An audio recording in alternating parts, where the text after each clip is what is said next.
Welcome once again to The Sage, and thank you for being with us.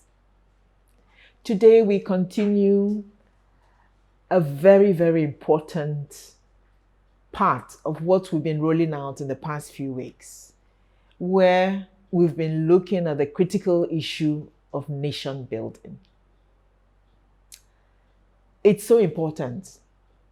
We had gone back following our call for unity, for love of country, for an improvement in our country, so that our common good indeed serves the common good.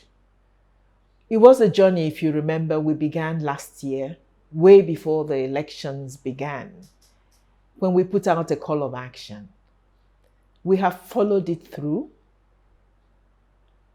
been excited at the election that we had, in which we said it was probably the greatest demonstration of patriotism, given the large number of turnout in terms of voting and the huge youth involvement.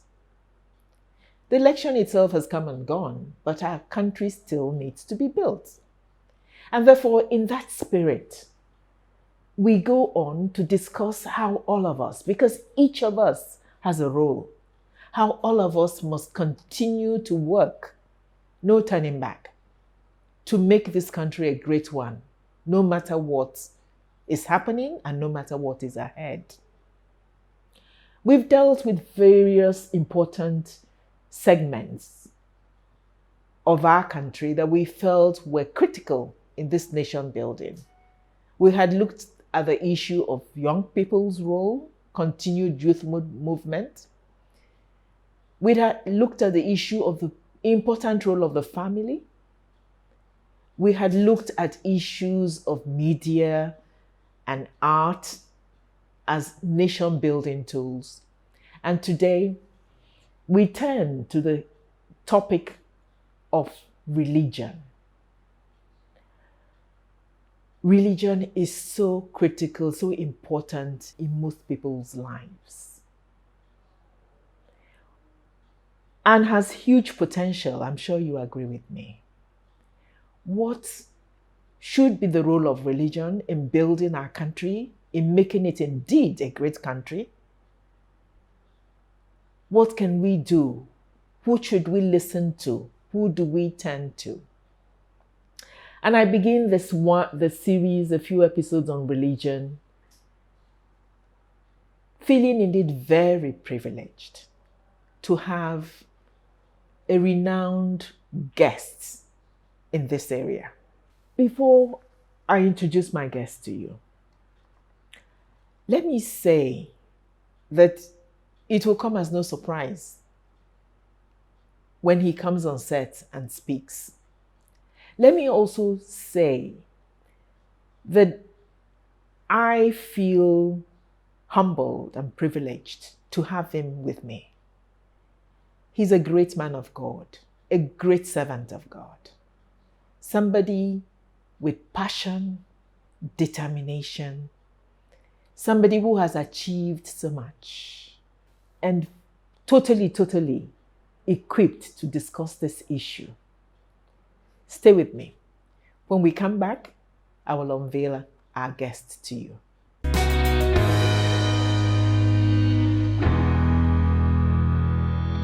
Welcome back to The Sage, and thank you for staying tuned. Yes, our guest.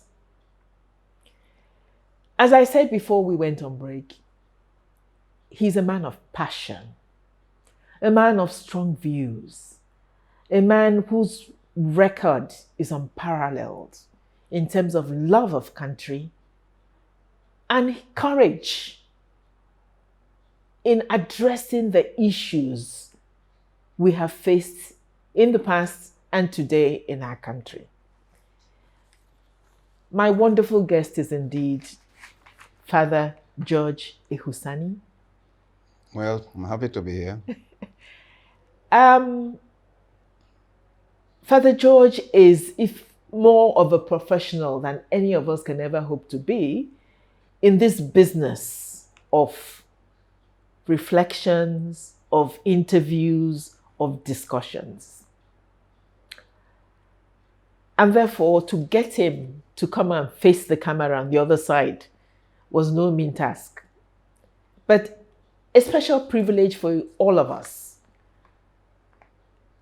so that he has agreed to come and talk about the thing that drives his life, his love of God, his love of country, his own personal conviction that things need to be done right. I can only do him justice by indeed introducing him in depth as he deserves to be introduced. So Father George Ehusani is the Executive Director of the Lux Terra Leadership Foundation. He is the founder of the Psycho-Spiritual Institute, which trains experts in psychotherapy and spirituality, this in many English-speaking African countries. He was the Secretary General of the Catholic Secretariat of Nigeria. He holds a Doctor of Ministry degree from Howard University, Washington, D.C.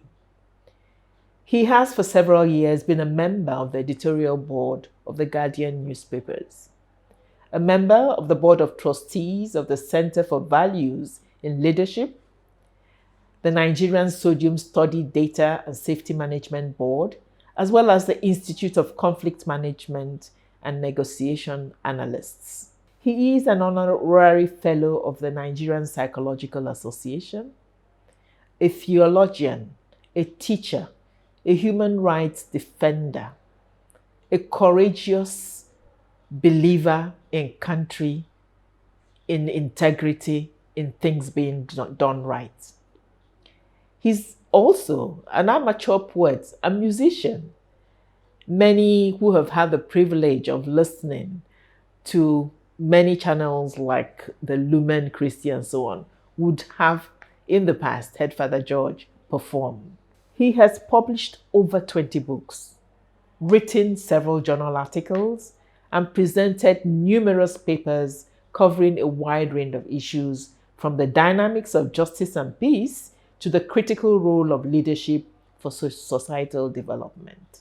He runs 2 weekly programs on national television, namely Reflections with Father George Ehusani. I'm sure many of you have listened to those numerous and wonderful reflections. And also he does the Sunday homilies. He is recognized in Nigeria as a prominent moral voice and regular advocate for justice and equity, dialogue and mutual understanding, as well as a supporter and strong promoter of nonviolence and peace.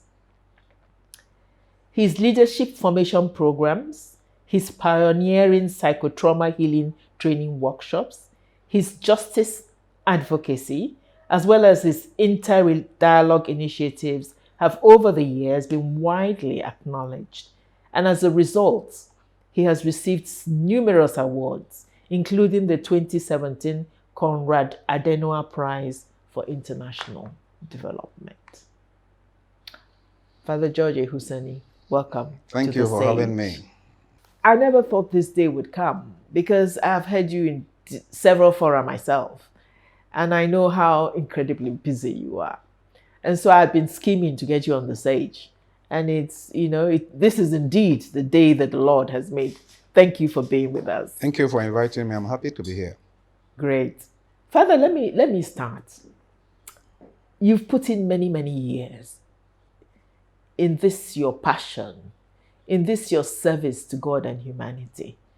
And therefore, you're almost like an encyclopedia when one wants to look back and say, how have we done? Where are we going? And so on and so forth. Let me start with asking you, what do you think has been the role of religion in this, our country, in this, our democracy, in this country as we know it? Religion has played a very critical role, as everybody will admit, in the evolution of our country from the very beginning to this time. I mean, before we came on studio, I told you that if you go back and look 60 years ago, so by independence time in this country, 1960, you will say that more than 3/4 of schools were owned by missionary organizations. There are states in this country that had only perhaps one government school or none, but a couple of missionary schools. So from Anambra to Kano State to Cross River State and Sokoto State, you would, before independence, you would have 3 or 4 missionary schools and perhaps 1 government school or none. So when it comes to education, religious organizations are unparalleled in terms of their contribution to educational development in this country. Go to health. The first clinics, hospitals, cottage hospitals that went to the remote parts of this country is missionary organizations. I mean, we hear, people know of the story of Mary Slessor, yeah. in Calabar and then into some of the eastern states. And several parts of this country, it is missionary organizations. In my own part of the country, we had mobile clinics where they use buses to take workers to remote villages. Those were the first evidence of modern medicine, medical practice that people saw. It's mobile clinics, and the Catholic Church had a number of that in my diocese that went from one village to the other. You had even the general hospital in my town, Okene in Kogi State, was a combined hospital between the Catholic Church and the community. Okay. And the regional and the northern regional government, meaning the Catholic Church wanted to set up a hospital and the government was interested. So about 1957, 1958, they set up the hospital and it was called Combined Hospital, an enterprise between the mission and the government. One of the first secondary schools, first generation of secondary schools in my town is also a combined school. It is called Ebira Community Secondary School. It was the Catholic Diocese of Lokoja and the Ebira community that set up the school. Meaning, it is not only that the Catholic Diocese of Lokoja set up a number of secondary schools, primary schools, numerous, but a number of secondary schools, even to set up a government school, a community school, they actually played the leading role in getting the resources and getting the teachers and the management to set up the first community school in my town, the first community school. So, and this is replicated in many other parts of the country. Now, in the Islamic religion also, they played critical role. I mean, a lot of early education of children were the Quranic school, Quranic education. And then a number of Ansaruddin schools. It is from about 1970 that we now started having a number of government secondary schools. And then schools blossomed from about 1976-77 that government began to set up, universal primary education. It is 1976 that the government brought out the policy of UPE, universal primary education. So in villages or in towns that had 2 schools, we could now have 6, 7 schools. Meaning that from about 1900 to, schools like Hope Waddell in Calabar were in the 1880s.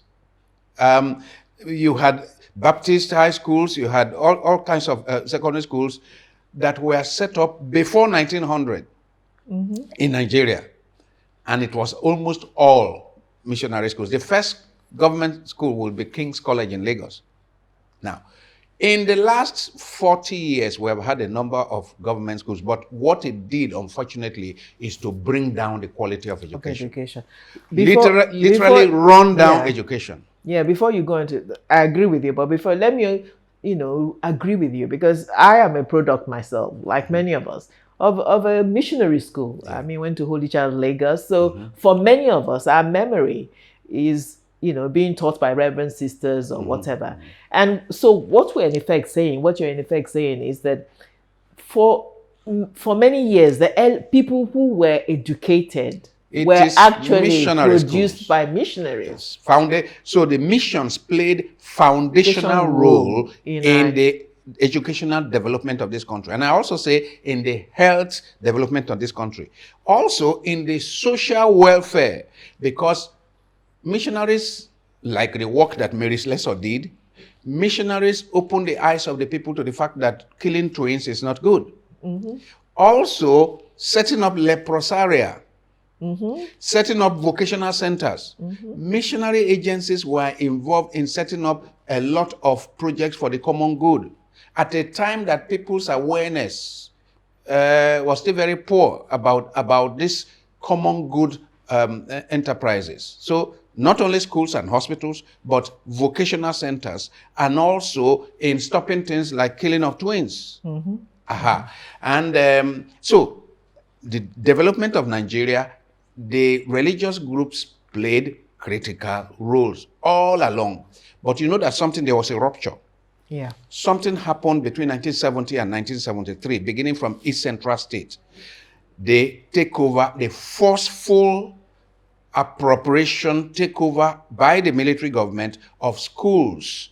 It was a fiat, there was a decree that declared all private schools built with the resources of the missions for the purposes of the missions taken over by government is one of the worst injustices in this country.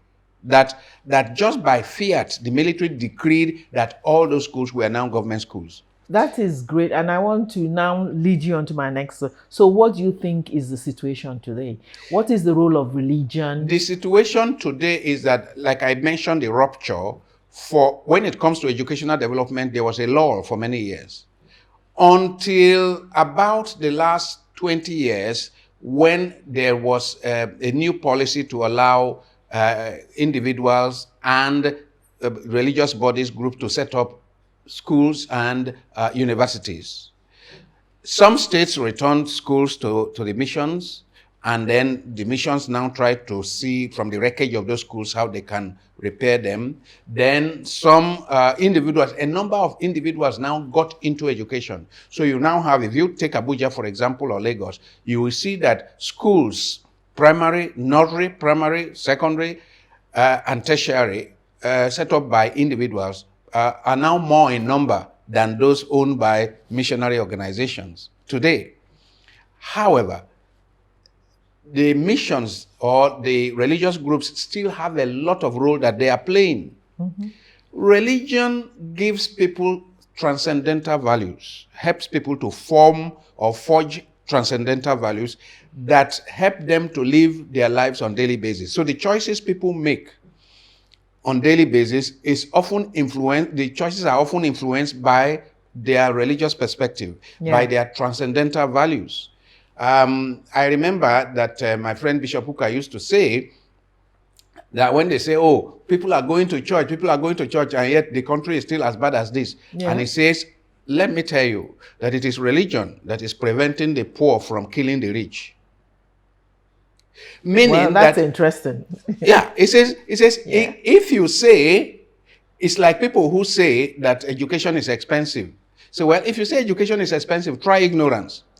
If you say that religion, that people are being religious and yet the country is this bad, his answer is that the country will be a lot worse without religion. That it is religion that is still so far moderating the anger of people. It is religion that is moderating the greed of people. So if you think Nigeria is corrupt and that people are greedy, well, just if there were no religion in our kind of society, then what we saw during the EndSARS is just a child's play. Because if there was no religion to help people to know that there is a supernatural life, and that if you are cheated in this world, it's not all there is, that somehow there is another life after.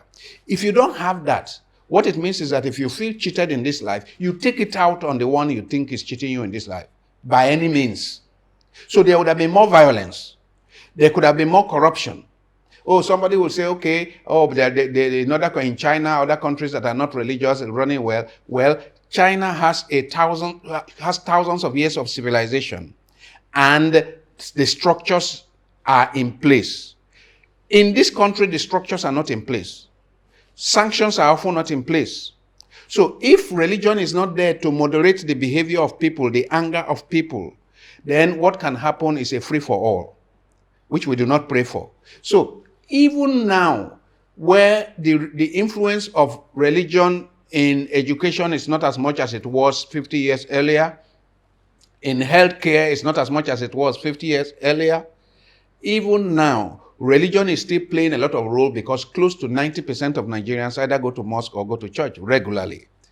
And then the sermons they hear against corruption, against violence, against wickedness, all for fear of God, we believe it is moderating the behavior of people, because if you think Nigeria is in bad shape, then Nigeria could be in a worse state when there are no sanctions for evil behavior, when there is no police, at least no proper, we don't have much trust in the security system, not even in the judiciary system.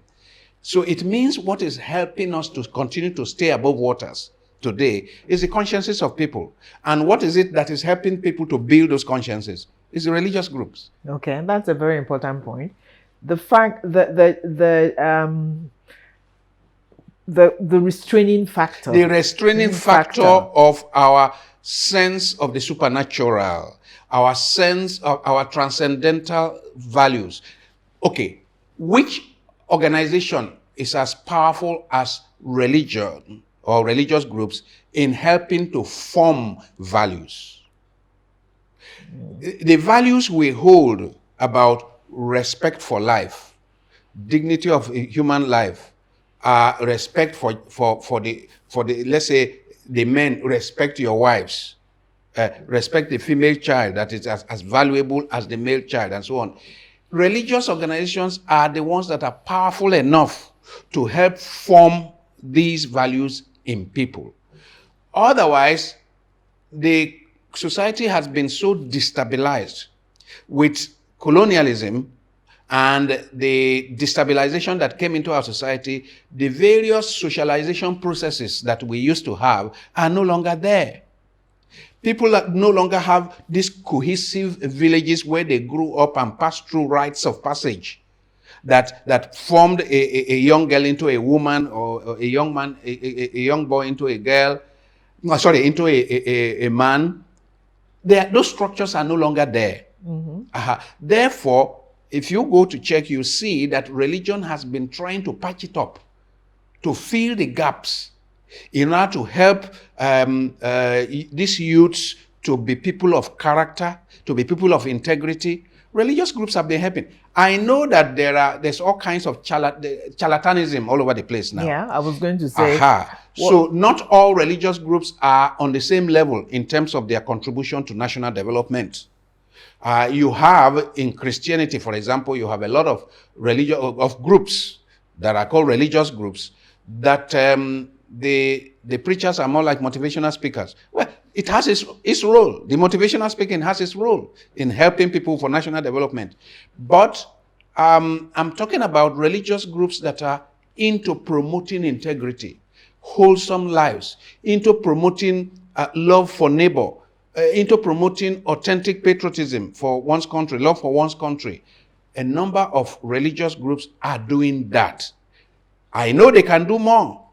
And I know that we can work on groups, those that I call, those that are not actually not qualified to, people who are not qualified to be called religious leaders, that are functioning as religious leaders. That's a problem we have internally as religious groups, because we don't seem to have standards. We don't seem to have accepted certain minimum standards for somebody to become a pastor. A pastor. And I think we will have to get there at some point. That not any standards imposed on churches or Christian organizations by the government or any agency, but self-imposed. That we set certain standards. That look, you cannot set up a church if you don't have this minimum qualification. You cannot lead a church if you don't have this minimum qualifications. I'm looking forward to Christians setting those standards for themselves. I'm looking forward to CAN playing a key role in setting those standards before we provoke a government to impose such standards for us. Yeah. Now, when those standards are observed, then there will be certain minimum requirements for religious groups to be involved in not just preaching the creed, in not just teaching people about heaven, but also to be involved in improving the circumstances of their life here on earth. Yeah. I'm talking about evangelization, but also social development or human development. Because the church exists to evangelize and to improve the circumstances of people as they live here. Yeah. That is why the early missionaries were involved in schools and hospitals and vocational centers. They knew that it is not only preaching the Bible, they knew that it is also, Jesus Christ says, as you did it to the least of my brethren, you did it to me. Matthew chapter 25. Therefore, that handicapped child, it should concern the religious group, that we have a number of handicapped children, that we have a number of autistic children, that we have children living with dyslexia. It concerns us because they are not able to live wholesome lives. They are not able to live dignified lives if their situation is not helped. Then those children in Akwa Ibom that are being sold out in slavery, called money marriage. I don't know if you know about it. There's some. There used to be some culture. I hope it is dying now, that they call money marriage in Akwa Ibom, where children at very earliest age are given out in marriage because of the loan or the money that the parents got from the other family. So they give out their daughter very early. As now, payment. As payment. Religion, at least Christian religion that I know, and even Islamic religion, they have been working against it. That no, this is unacceptable. Religion is working against, right now, I mean, you are aware that at Lux Terra, we have projects that have been working against sexual and gender-based violence. Yeah, because I was going to come to that. So, to ask you to share, religion is also about social justice. This is what I am talking about. So to share, the examples, which you have many, of the work you lead at Lux Terra, before Lux Terra, as examples of what religion can Before indeed. coming to Lux Terra, you read in the introduction that I was Secretary General of the Catholic Secretariat of Nigeria. So I was Secretary General of the Catholic Church, as it were. And while I was there, we had a think tank for social development to promote justice. In fact, we did some seminar work on Niger Delta and oil money and how it is being used. Long before the various agencies that are active there now, we were active. We did a lot of work in terms of gender justice.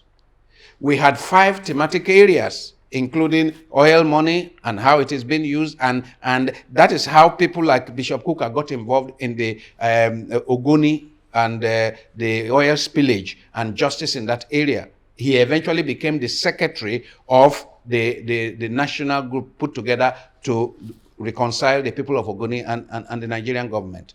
Now, then we have the promotion of social justice and promoting democracy.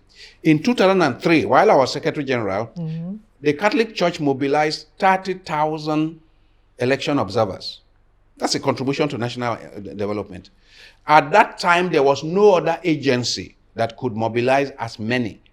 2003 elections, 30,000 election observers were mobilized by the Catholic Secretariat of Nigeria, supported by the German agency called Miserio in 2003. And since then, we have continued to be involved. In fact, Caritas Nigeria also mobilized the largest number of election observers one single agency, Caritas Nigeria, did. You are aware of Caritas Internationalis. Then there is Caritas in each nation, in each country. So Caritas Nigeria has been involved in supporting people who are desperately poor, IDPs, distressed people, all over. I mean, you are aware of what Caritas did during the Civil War. Yes. In Eastern Nigeria. I was a beneficiary of You were a beneficiary. And Caritas has continued. Caritas was chased away, by the way.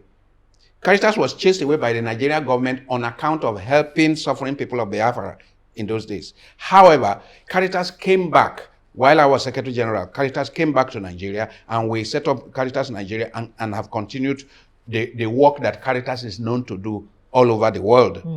Whether it is in Rwanda after the genocide, or in Sudan as is going on now, or in Nigeria, Caritas has been very active. So in the Catholic Secretariat, we have a major Justice, Development and Peace unit.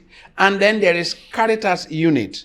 They are busy all over the country doing work, social development, common good work for the poorest of the poor. So putting up little bridges in some villages where their roads are bad and they cannot carry their farm product from one place to the other. Helping women who are desperately poor with small SMEs, small and medium, kind of industries, helping them to establish. So all this is happening, including the issue of what we do about gender equity. Okay. So we have a unit that is working on that. And like I told you, at Lux Terra, we are working with some agencies, along with Kuka Center and our Islamic partners, the Development Initiative of West Africa, DIWA. We produced a book, I don't know if you have seen the book before, Resource Material on Ending Sexual and Gender-Based Violence. Resource material for religious leaders, both Christian and Muslim. Okay. We have produced that book. And then that resource material goes into the scriptures to demonstrate that anyone who oppresses a woman, a girl, and claims Christian justification is a liar. Because just take a look at the life of Jesus Christ, and there is no way you can oppress somebody and you use Christian justification. And that what they call controversial texts of scripture are being taken out of context. So we went through all that, and we have trained a number of religious leaders. And we continue to do that. It's an ongoing project. Lux Terra has also been involved in integrity project. Okay. Amidst the widespread corruption in this country, we have produced books on how Christianity and the Christian texts can be used to promote integrity and discourage corruption in Nigeria. Because we produce books for Islam and the challenge of corruption in Nigeria, Christianity and the challenge of corruption in Nigeria. We work very closely with our Islamic partners. Yeah, I noticed that. You have a great deal of religious dialogue. Yes, to show that you cannot claim to be a good Muslim and be corrupt, the kind of corruption we're seeing in Nigeria. Actually, you're a liar. You're not a good Muslim, because your Islamic texts show that if you're a good Muslim, you'll be a person of integrity. We show that you cannot be a good Christian and be as corrupt as we see in the public space in Nigeria, because our scriptures talk about holiness, talk about integrity, talk about uprightness and righteousness. So we go through the scriptures and we produce these books, and we disseminate these books, especially among religious leaders, both male and female and youth leaders, so that they can take to the grassroots and use it to teach people. Literally, I have said somewhere that that project is to literally blackmail our so-called highly religious population with their religiosity. Use their religiosity to blackmail them, as it were, so that they can wake up to the fact that, no, religion does not in any way encourage corruption. Nor can they get away by pretending that it is separate from religion. Oh no, that it cannot be separate from religion, but that Jesus Christ says, by their fruits you shall know them. It is by your fruits. What are those fruits? The fruit of integrity, of justice, the humility. That you are a leader in this country, for example, and that you have 3, 4, 5 SUVs, 8-cylinder SUVs. And then you are chasing the poor woman who is selling miserable wares on the road. You are chasing her into the gutter. Her wares are pouring away. And you call yourself a religious person? You cannot see the contradiction in your so-called religiosity and this behavior? The behavior by which leaders in Nigeria actually chase from the road their followers. I mean, this is very important for me, because I see the siren culture, the siren culture of leaders going around with siren, and the pilot vehicle culture of chasing people. I see it as a metaphor for the bad leadership in Nigeria. These are not leaders. These are what Jesus Christ calls thieves, rogues, and brigands. If the road is bad, it is the leaders that should ensure that there are good roads. Yeah. If there is traffic jam, it is the leaders that should ensure that the traffic is flowing and people can get to their places quickly. But when the leader now chases those same people out of the road so that he can pass and leave them in their mess. So the road is bad, you buy 8-cylinder SUV with heavy-duty tires and so on. There's insecurity, you buy bulletproof cars. Now, that's not leadership. And you go to your plush homes and you put on your generators. You go to your plush homes and put on your generator so you don't even know when there's NEPA and when there's no NEPA. Is that leadership? Is that not some form of enslavement of the people?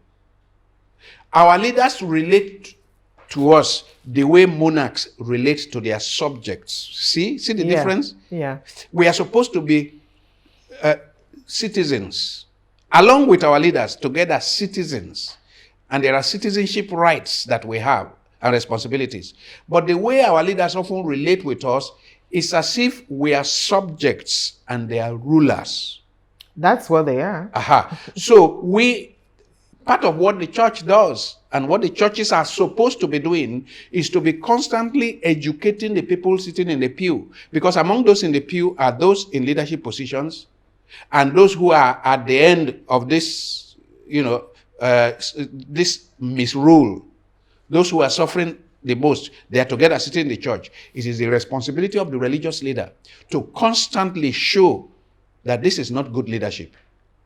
If you are a Christian, for example, this is not the example that was given to us by Jesus Christ. Absolutely. Who stooped down to wash the feet of his disciples. So, not long ago in our churches, in the Catholic Church, we read John chapter 10 about, I am the good shepherd. The good shepherd lays down his life for the sheep.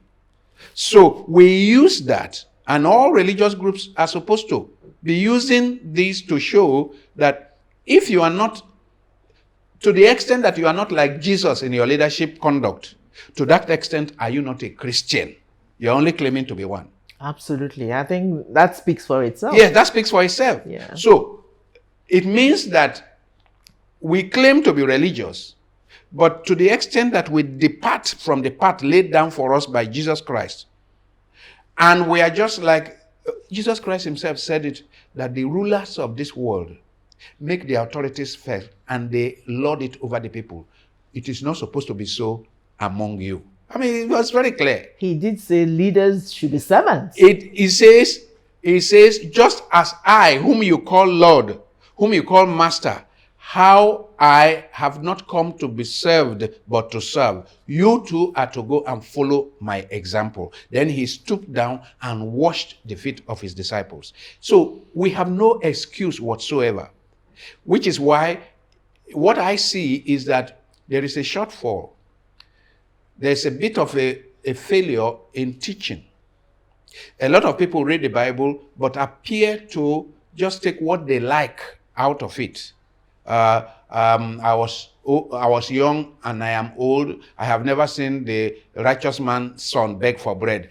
We know how to celebrate that one. My God is on my side. I have a very big God on my side, We like those ones. But we reject. Yeah, but the ones that say, if you wish to come after me, carry your cross every day and follow me. You don't hear Nigerians quoting that very much. You don't hear Nigerians quoting the ones that call us to say, if you really to be my disciples, let the world know that you are my disciples by the way you love one another, by the way you forgive one another, by the way, like what the passage I quoted, Matthew chapter 25, verse 31 to 46. As you did it to the least of my brethren, you did it to me, meaning the prisoner. What you do to the prisoner, what you do to the stranger, what you did to the homeless, the naked, the sick. I was sick, you came to visit me. That's a critical passage that Jesus is saying, what will qualify you for the kingdom is how you help the least of my brethren, the poorest, the handicapped, the marginalized woman or girl in the Nigerian society. That these are the things that will qualify you for the kingdom. So I think religious leaders need to do more, excuse me, to do more in this area of bringing out the social dimension of the gospel for the people. In 1996, I published one of my earlier books. It's called A Prophetic Church. And it's still one of the best books I wrote on how to use the scriptures and use Christian teaching to advance society. So if you ask, what are religious groups to do in terms of advancing society? Which was going to be my next question to you. And I would say, Christians, please, those of you who can take a look at A Prophetic Church. The way we say it is how the Christian church can live in a prophetic manner in whichever society it is. And what does it mean to be a prophet? Mm-hmm. Let's look at Prophet Amos. Let's look at Prophet Isaiah. Let's look at Prophet Jeremiah. They were a voice for justice. They were a voice for equity. They were a voice fearless, speaking against wrong. Truth to power, as they say. They spoke truth to power.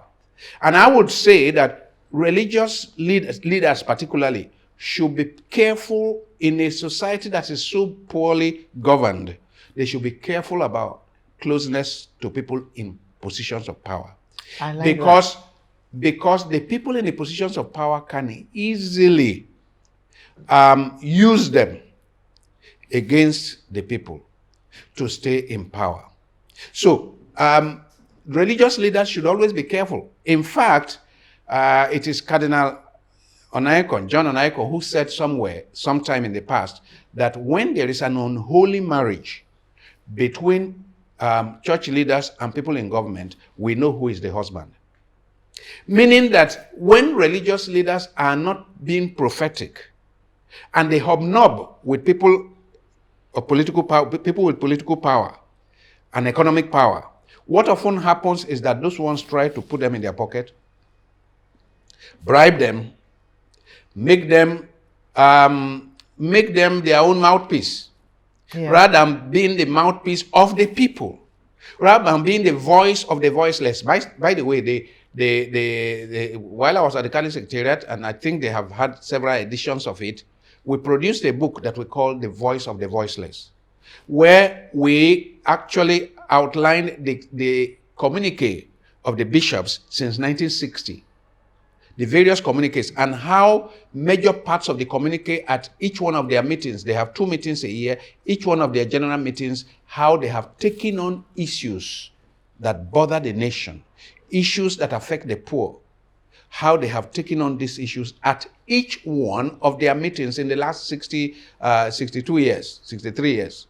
So, the Catholic Church definitely has structures from top to bottom, from the National Bishops' Conference to the village, structures of justice and peace. Almost every parish in the country has a Justice and Peace Commission, or they're supposed to have. Every diocese definitely has a Justice and Peace Commission and a Director of Justice and Peace. And we work not only for Christians, not only for Catholics. Justice and Peace Commission in every diocese works for the poor, works for the marginalized, works for prisoners, and it doesn't matter their religion. That is the policy of the church. When Caritas works everywhere, you have Caritas working in Iraq, in Iran, in whatever. Wherever they are allowed to come in and work, they will work with the resources that the church raises to help the poor. So this is the attitude that, this is the conduct that every church leader should have.